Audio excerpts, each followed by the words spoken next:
47 kawasan di seluruh negara menjalani operasi Nyah Kuman hari ini melibatkan 23 kawasan zon merah dan 24 kawasan zon jingga. Ya, antara daerah terlibat termasuk Kajang Selangor, Ulu Kinta Perak, Kota Baru Kelantan dan Simpang Renggam Johor.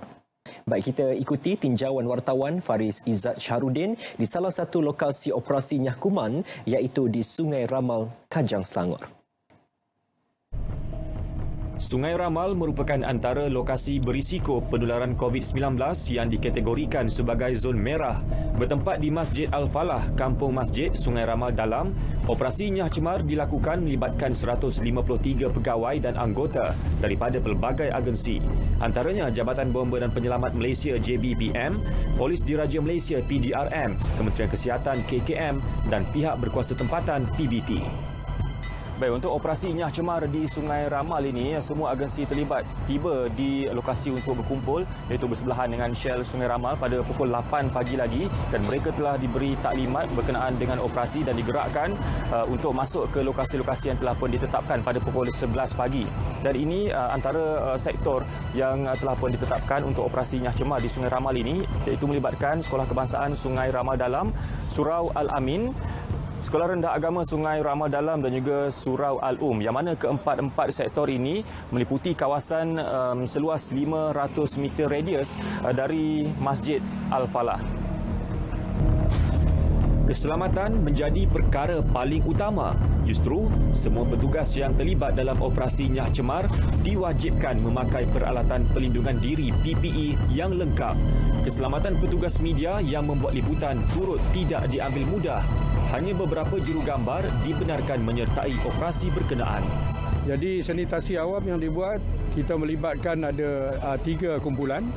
Satu adalah kumpulan yang bergerak secara menggunakan jetter dan juga sprayer daripada Syarikat Konsesi SW Corp.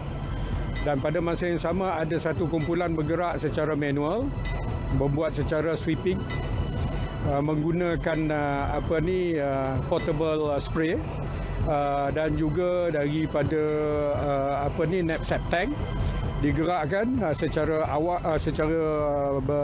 bersama untuk kawasan-kawasan awam, khususnya kepada jalan dan juga bahu jalan serta furniture ataupun perabot jalan, termasuk tiang elektrik, termasuknya bus stop dan sebagainya.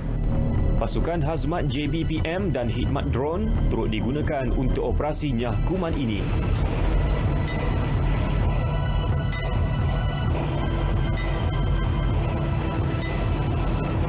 Operasi di Sungai Ramal turut disertai Menteri Perumahan dan Kerajaan Tempatan Zuraida Kamarudin. Menurut beliau, segala peralatan untuk kegunaan proses Nyah Kuman ketika ini masih mencukupi. Namun, 10,000 unit pakaian pelindungan diri PPE yang diimport dari China akan ditambah. Kejayaan negara yang menjadi pusat wabak di peringkat awal penularan itu membendung COVID-19 hasil proses sanitasi menjadi penanda aras bagi Malaysia untuk mencontohi langkah serupa. Operasi yang memfokuskan kawasan zon merah dan jingga ini akan diteruskan ke projek perumahan rakyat PPR sebelum dilaksana di kawasan-kawasan lain seluruh negara. Faris Izzat Syahrudin, RTM.